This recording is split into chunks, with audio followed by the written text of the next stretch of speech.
Well, days of anti-government protests in Morocco turned deadly last night as thousands of demonstrators rally in cities across the country for a fifth day.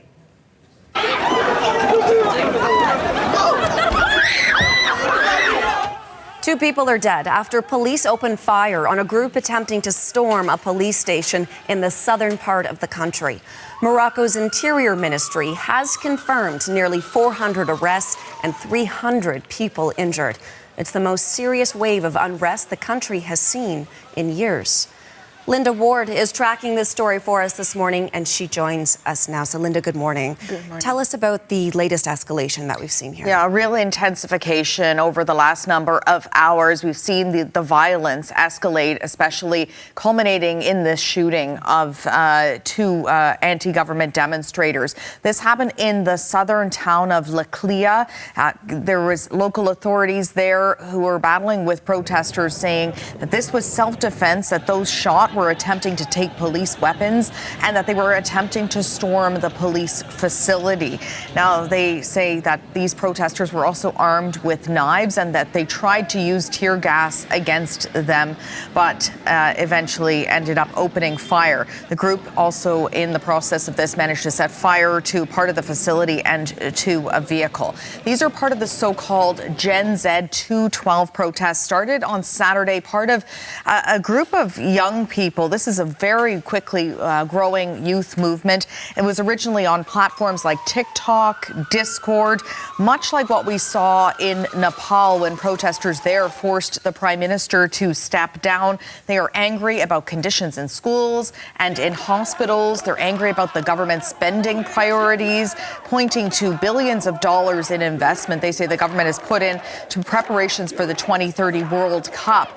And they're very angry as well about the recent deaths of 8 women in a public hospital in Agadir. They say point to the decline of Morocco's health system.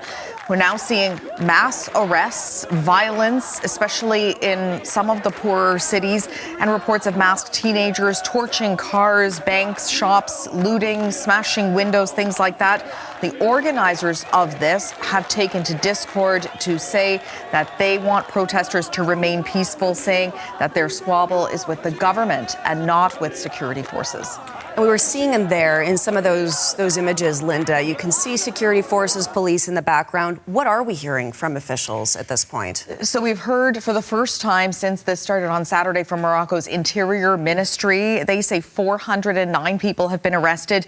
They say they'll be treated rigorously and firmly, and that the demonstrations themselves were unauthorized and that these protesters will be dealt with according to the law. Now, the ministry says in the numbers they've released, 263 members of law enforcement were injured, 142 police vehicles were damaged, 20 private cars damaged, 23 civilians also injured.